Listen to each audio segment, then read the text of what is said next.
Tesla Motors आज world की सबसे वैल्यूएबल कार कंपनी है, लेकिन 2008 में इसे भी ऑलमोस्ट बैंकरप्सी देखना पड़ा था।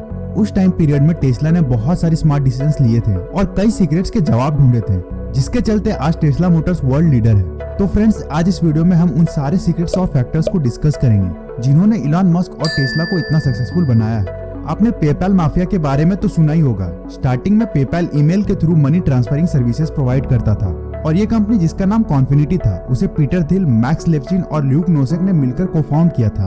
1999 में इलॉन मस्क को फाउंडेड कंपनी X.com ने कॉन्फिनिटी को एक्वायर कर लिया और दोनों के मर्जर के बाद इसका नाम पेपैल कर दिया गया।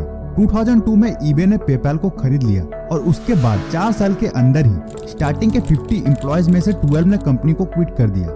ये सारे लोग आपस में कनेक्टेड रहे और कई सारी वर्ल्ड चेंजिंग कंपनी स्टार्ट की, जैसे कि इलॉन मस्क ने Tesla, SpaceX, Neuralink, the Boring Company, SolarCity, OpenAI, इन सारी कंपनीज को स्टार्ट किया। Steve Chen, Chad Hurley and Jawed Karim ने मिलकर यूट्यूब बनाया। रेड हॉफमैन ने लिंक्डइन क्रिएट किया। पीटर थिल ने पैलेंट्री टेक्नोलॉजीज बनाई और फाउंडर्स फंड क्रिएट किया। साथ ही पीटर थिल इलॉन मस्क के अच्छे दोस्त भी हैं और इन्होंने अपनी बुक 0 to 1 में टेस्ला की सक्सेस के पीछे का सीक्रेट शेयर किया है। इंटरनेट बबल बर्स्ट होने के बाद बहुत सारी कंपनीज फेल हो गई थी और इन्वेस्टर्स के बिलियंस ऑफ डॉलर्स डूब गए थे। वैसे ही क्लीनटेक बबल में भी मैक्सिमम कंपनीज फेल हो गई।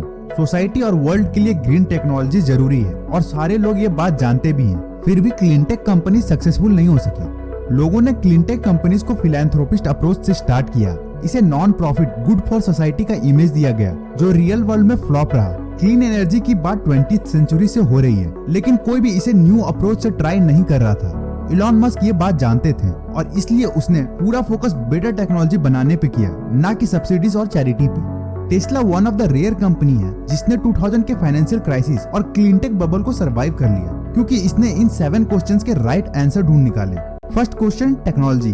टेस्ला की टेक्नोलॉजी इतनी अच्छी है कि दूसरी कार कंपनीज इनके भरोसे रहती है। डाइमलर टेस्ला की बैटरी पैक यूज करती है, Mercedes Benz Tesla powertrain use करती है और टोयोटा इलेक्ट्रिक मोटर्स टेस्ला से खरीदती है। लेकिन टेस्ला की सबसे बड़ी टेक्नोलॉजिकल अचीवमेंट कोई एक सिंगल पार्ट या कंपोनेंट में नहीं, बल्कि बहुत सारे सेल्फ डेवलप्ड टेक्नोलॉजीज को इंटीग्रेट करने में। टेस्ला मॉडल एस और मॉडल 3 बहुत सक्सेसफुल कार्स रही हैं, क्योंकि इनमें बहुत सारे यूजफुल यूनिक फीचर्स और कैपेबिलिटीज हैं। आज तक के सारे कार्स में से one of the highest customer rated car है मॉडल 3। साथ ही टेस्ला मोटर्स को कई सालों से लगातार कार ऑफ द ईयर का खिताब मिलते आया है। टेस्ला सिर्फ एक ऑटोमोबाइल कंपनी नहीं है, बल्कि एक टेक कंपनी भी है। टेस्ला का सेल्फ ड्राइविंग सॉफ्टवेयर किसी भी दूसरे सॉफ्टवेयर से 5 से 10 साल आगे है। टेस्ला की बैटरी पैक्स बहुत एफिशिएंट और पॉकेट फ्रेंडली है। टेस्ला सारे टेक्नोलॉजीज खुद इन्वेंट करता है। एक सीट से लेकर पूरे कार की बॉडी खुद अपने फैक्ट्री में मैन्युफैक्चर करता है और इन सब चीजों की वजह से टेस्ला वर्ल्ड को ऑसम प्रोडक्ट्स प्रोड्यूस करके देता है। सेकंड क्वेश्चन था टाइमिंग। 2009 में यूएसए गवर्नमेंट क्लीनटेक और ग्रीन जॉब्स को सपोर्ट कर रहा था। Green and clean energy political agenda था। जहां बाकी कंपनीज छोटे सब्सिडीज पे नजर बनाए रखे थे, वहीं इलॉन मस्क ने वन टाइम अपॉर्चुनिटी पे ध्यान दे रखा था। 2010 में ओबामा एडमिनिस्ट्रेशन के अंदर टेस्ला को यूएस डिपार्टमेंट ऑफ एनर्जी से $500 बिलियन का सब्सिडाइज्ड लोन मिल गया था। उस टाइम सब्सिडी का एजेंडा हॉट पोस्ट था। इसमें गोल करने का एक ही मौका था और यहाँ टेस्ला ने परफेक्ट गोल कर लिया था। Third, monopoly. हमें लगता है कि मोनोपोली गलत है, इसमें कस्टमर्स का नुकसान होता है। लेकिन अगर मोनोपोली इनोवेशन और टेक्नोलॉजी की वजह से हो, तो इसमें कंपनी और कस्टमर्स दोनों का फायदा होता है। Example Google. Cut throat competition में कंपनी सिर्फ शॉर्ट टर्म प्रॉफिट के बारे में ही सोचती है, जिससे इनोवेशन रुक जाता है और एज अ सिविलाइजेशन हम प्रोग्रेस नहीं कर पाते हैं। टेस्ला छोटे सब market high and electric sports car से चालू हुई थी, जिससे वो इस सेगमेंट को डोमिनेट कर सके। 2008 में टेस्ला रोडस्टर लॉन्च हुई थी और सिर्फ 3000 कार्स ही बिके थे। लेकिन लग्जरी और स्पोर्ट्स कार होने की वजह से एक कार $110,000 की बिकी थी। इंडियन रुपीस में एक रोडस्टर की कीमत 80 लाख थी। इन पैसों से टेस्ला रिसर्च एंड डेवलपमेंट कर पाई और less expensive model S launch कर पाई। आगे और इनोवेशन, R&D एंड हार्डवर्क के चलते टेस्ला दिसंबर 2020 तक 8 लाख मॉडल 3 कार सेल कर चुकी है, जिससे टेस्ला मोटर्स बड़े मार्केट ऑफ ऑटोमोबाइल्स में मोनोपोली बनती जा रही है। फोर्थ है टीम। इलॉन मस्क अपनी टेस्ला टीम को ऐसे डिफाइन करते हैं: if you are a Tesla, you are choosing to be at the equivalent of special forces. There's the regular army and that's fine. But if you are working at Tesla, you are choosing to step up your game.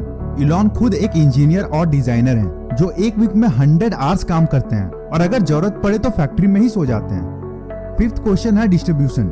ज्यादातर companies अपने distribution को outsource कर देती है, और दूसरे sellers पर dependent रहती है। लेकिन टेस्ला ने डिस्ट्रीब्यूशन को सीरियसली लिया और खुद पूरे डिस्ट्रीब्यूशन चेन को कंट्रोल करती है। टेस्ला खुद सेल भी करती है और सर्विसिंग भी। इससे उन्हें लॉस होता है लेकिन कस्टमर सेटिस्फाइड रहते हैं और इन टर्न टेस्ला मोटर्स एक ट्रस्टेड एंड बिग ब्रांड बन गई है, जिससे लॉन्ग टर्म में कंपनी को प्रॉफिट होगा। साथ ही इलॉन मस्क का एक ट्वीट किसी भी एड कैंपेन से बढ़कर तो है ही। टेस्ला मोटर्स के कस्टमर्स नहीं हैं बल्कि फैंस हैं। Sixth, durability. कार खरीदना एक कस्टमर के लिए बिगेस्ट परचेसिंग डिसीजन होता है, इसलिए इस फील्ड में कस्टमर्स का ट्रस्ट जीतना बहुत मुश्किल होता है। लेकिन एक स्टार्टअप होने के बावजूद भी टेस्ला ने लोगों का ट्रस्ट जीत कर दिखाया है। इलॉन मस्क स्टार्टिंग से लेकर अभी तक टेस्ला के इंचार्ज हैं और लोग इलॉन पे बहुत भरोसा करते हैं और इससे वर्ड ऑफ माउथ के चलते टेस्ला की फ्री में प्रमोशन भी हो जाती है। Seventh question, secrets. इलॉन जानते थे कि उस टाइम क्लीनटेक एक फैशन बन गया था। रिच पीपल को एनवायरनमेंट फ्रेंडली दिखना था, इसलिए वो अपने पैसे इलेक्ट्रिक कार्स पे खर्च करते थे। Millionaires and billionaires slow electric cars पे भी पैसे स्पेंड करके कूल बनने की कोशिश करते थे। इसलिए टेस्ला ने ऐसी लग्जरी स्पोर्ट्स कार बनाई जो दिखने में कूल हो और बाकी इलेक्ट्रिक कार्स के मुकाबले थोड़ी फास्ट हो। लियोनार्डो डी कैप्रियो ने अपनी पायरस इलेक्ट्रिक कार को डीच करके टेस्ला रोडस्टर खरीद लिया था। टेस्ला ने एक यूनिक ब्रांड क्रिएट किया है जो कि चैरिटी और सब्सिडी पे बेस्ड नहीं है, बल्कि स्पीड, लॉन्ग रेंज और कूल लुकिंग डिजाइन जैसे फीचर्स पे बेस्ड है। इलॉन मस्क ने क्लीनटेक को गुड फॉर सोसाइटी नहीं बल्कि गुड फॉर यू के अप्रोच से जीता है। दोस्तों, अगर आपको वीडियो पसंद आई तो इसे दूसरे जगहों पे शेयर जरूर करना। चैनल को सब्सक्राइब कर लें, साथ ही लाइक एंड कमेंट भी करें।